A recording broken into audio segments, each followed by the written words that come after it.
republic for which it stands, one nation, under God, indivisible, with liberty and justice for all. Thank you. Thank you, Legislator Dutton.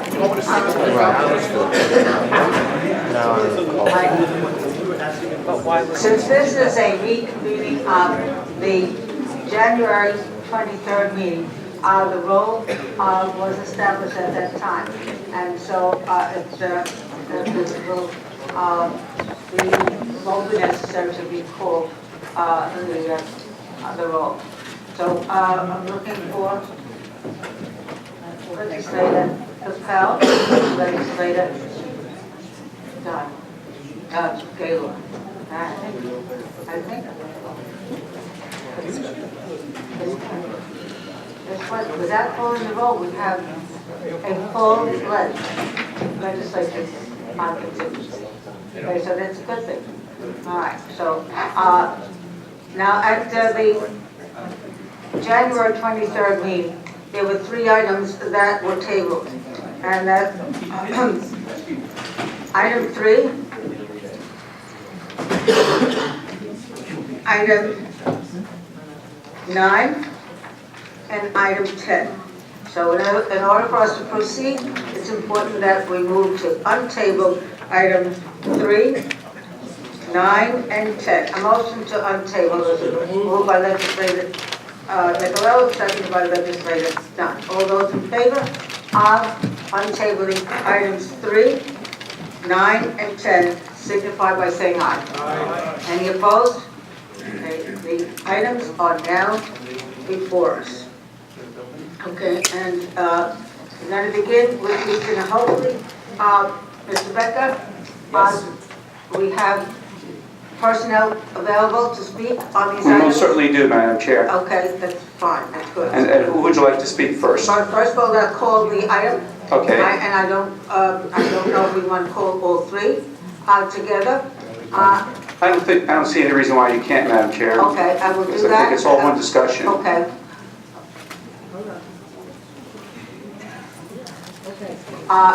We'll then now discuss 3, 9, and 10. And who's here to speak on these? Let me first have Mr. Ken Arnold speak first.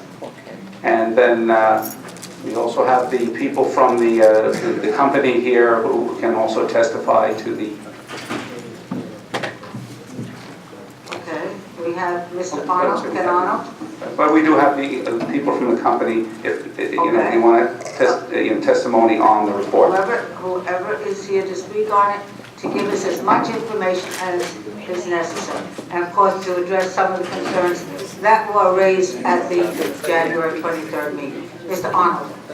Well, item 3 is the capital plan amendment, which includes the OEM building and a couple other items. I'll call up our consultant and Jane Hodak to speak on the OEM building specifically. If you have any other questions on the other items, I'm here for those also.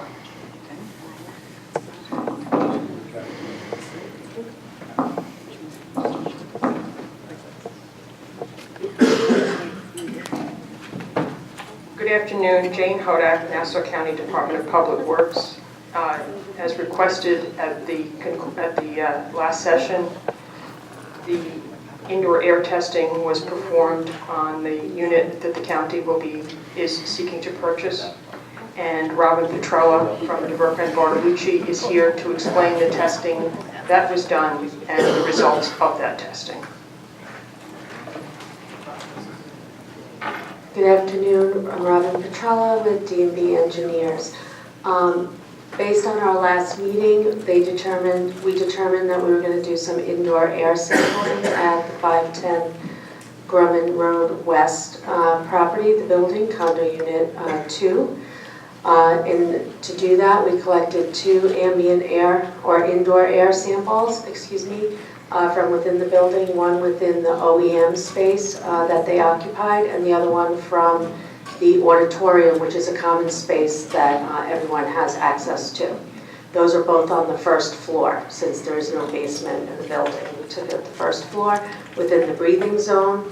And we also collected 1 sample from outside as a background to determine if our indoor air, regardless of what the numbers were, was it similar to outside or better. Based on the results that we received, Both indoor air samples were below background levels. When I say below background levels, the New York State DOH has a guidance. Within the guidance are background levels posted by the US EPA. All of the values from within the indoor samples were below those levels. So there was no impacts to indoor air at all. The building is perfectly fine. We also collected an outdoor sample, the ambient sample. In there, you notice there was one compound, ethyl acetate, that was detected at 2.5 micrograms per cubic meter, which was slightly above the background level of 1.5. But again, that was an outdoor sample. And ethyl acetate is a common ingredient to many things: perfume, nail polish, cigarettes. They use it to decaffeinate tea. So finding that was not uncommon. So based on our sampling and the results, the indoor air within the building at the time of the sampling is fine. We didn't find any issues. Legislator Nicolello. So that we understand, these levels that were established that have been established by the Department of Health and the EPA, those are really minimal levels that they have established, that anything beneath that is completely safe for habitable space. Is that accurate? Yes. And it's ethyl acetate on the outside.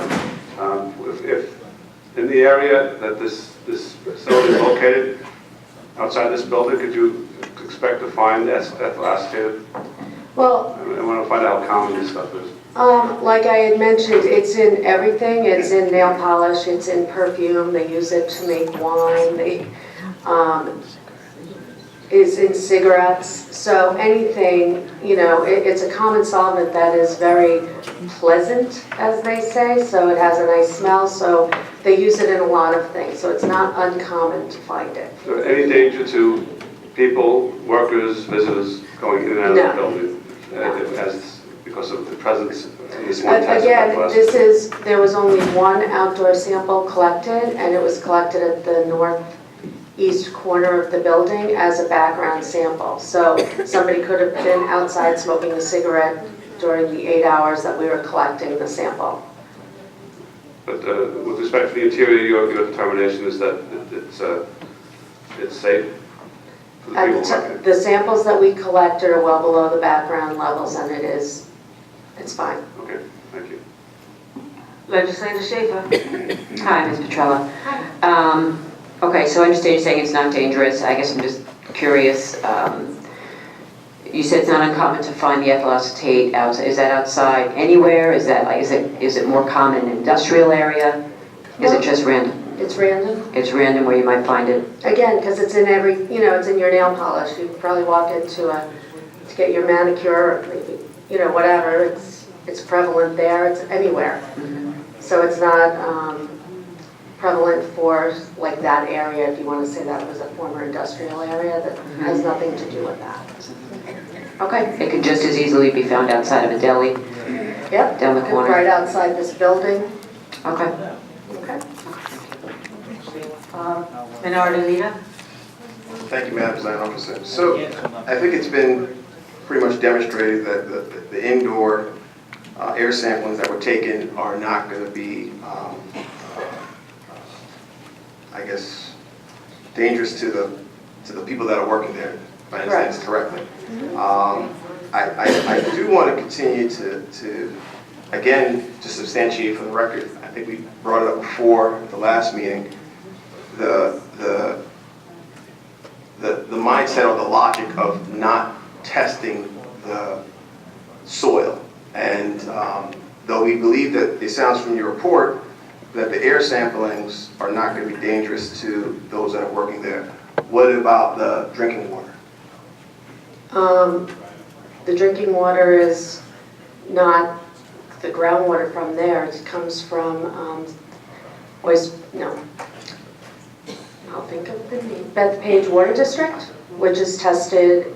I believe they have a set. I don't even know what their set schedule and testing is. That's public water, so you're not getting water from there. Good, good. And so the soil testing, I noticed in your report, as I'm reading the conclusions, it indicates that based on the results of the indoor air sampling, DMV concludes that no further action is necessary at this time.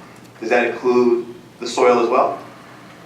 This report is based only on air sampling. This was an indoor air quality survey. So it's your assessment that the soil doesn't have to be looked, is it your assessment that the soil does not need to be looked at? That was based on the Phase 1 report that we reviewed prior, I guess, last session. And in there are 2 letters of no further action from the DEC stating that as long as the cap is kept, so if there's no ground disturbance, that the building is okay to be occupied as is. And just for the record, those letters were written when again? I believe it was 2004. I don't recall. I can get you the dates on those. Okay. And in your practice, working as an engineer,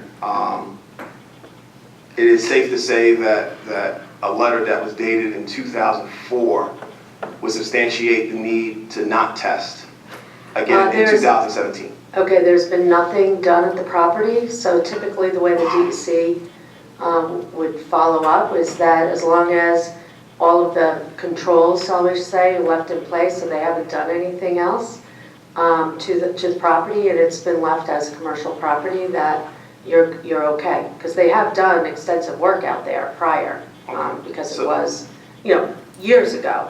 But based on the information that we have on the Phase 1 that we prepared, that we discussed last session, as long as you keep the property the way it is as a commercial use property and you do not disturb the soils, you're okay. Okay. And just for clarification, before I go back to that point, you've had a chance to review the report, you reviewed the findings, and you stand by the report and the findings today, not personally, but I know you stand up for it as DMB, but I just noticed that it's signed by Stephen Bankman. He is the executive vice president of the firm. Yes, but you stand by, you have had a chance to review the report just as well. I prepared the report. You prepared the report. Yes. Hold on one second.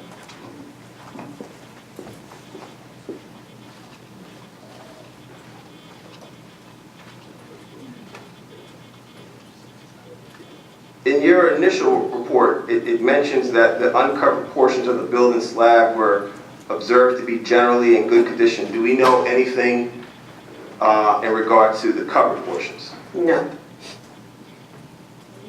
Do you think that's necessary for us to investigate?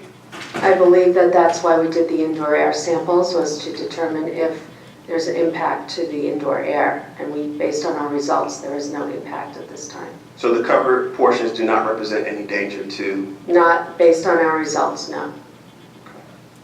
So for this legislature getting ready to take action, we want to make sure we're taking action that, one, we do not do anything that's going to jeopardize the health of those that work there, but also, two, that we are not going to basically take on anything that will require any type of remediation going forward.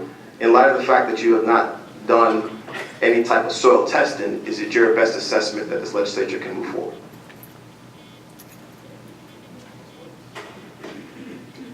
If you leave the building as a commercial property and meet the requirements of the no further action letters, yes. Thank you very much. Any other comments from the legislators? Legislator DeReggie Whitten? Hi, I appreciate your insight to this.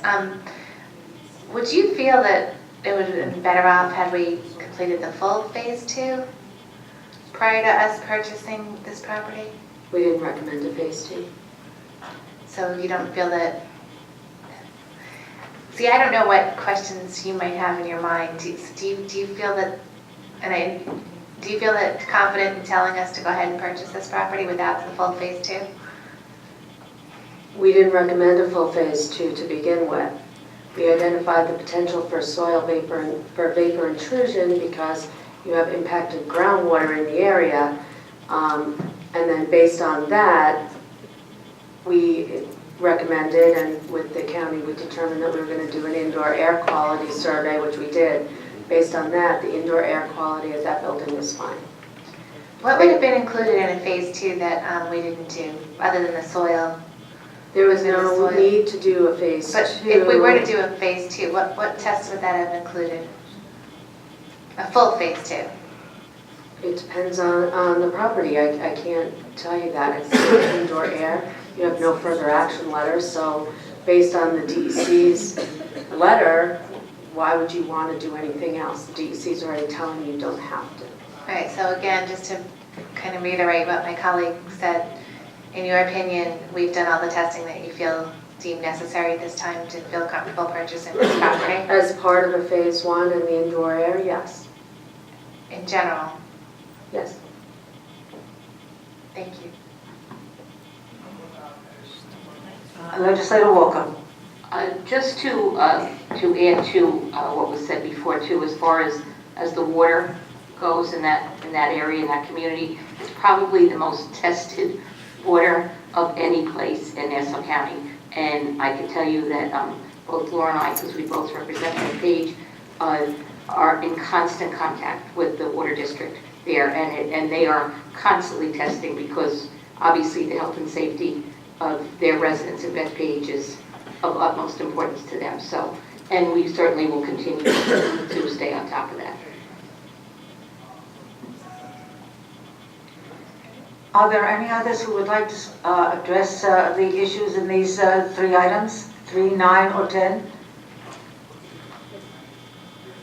None? Any public comment? Yes. Okay, let's go, Ms. Meredith.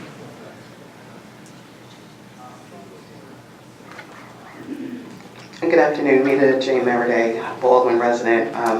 I'm concerned, and I appreciate the minority leader asking those specific questions. As one who's a 9/11 first responder who believed what the EPA said about the clean air with the blue sky after the planes went into the World Trade Center, and now that I'm getting advanced COPD and related ailments, I would be concerned, and you all sitting there representing our interests should also continue to be concerned in terms of asking the questions specific to the sampling models themselves. Was it a passive sampling or an active sampling? Where's the data that defines which one was the best possible for this? Are we talking about mold spores as well? And granted, you still have to consider the impact that the Bethpage plume is having on that community, and the fact that we can sit here and say that you don't anticipate something happening to that building. This is an election year. Who's to say next year who's going to be sitting in those seats that you occupy now, and the decisions that they're going to make in terms of any type of redevelopment or contract opportunity for someone else to come in there. And again, information that does not get shared or transferred to the next group that is representing our interests, or for the many taxpayers who are leaving by the number of zombie houses that we have in Nassau County, those that feel that their interests are being misrepresented. So I'm asking you again, but for the most part, if you're going to do what you want to do, it's going to be split by party. That's a given. I'm not even going to rehash 2016 because this is a new year. So, and again, as I said, this is an election year, so I'm encouraging you all to ask the specific questions, and if you do not tie water and soil into the air in this particular discussion, then you are doing the residents of this county a very costly and dangerous disservice. Thank you. Thank you, Ms. Meredith. Okay. Any other comments? Well, since we untabled each of the items, and there are no other speakers to address the other items that were untabled, since everything fell together at the beginning of the session, I'm going to ask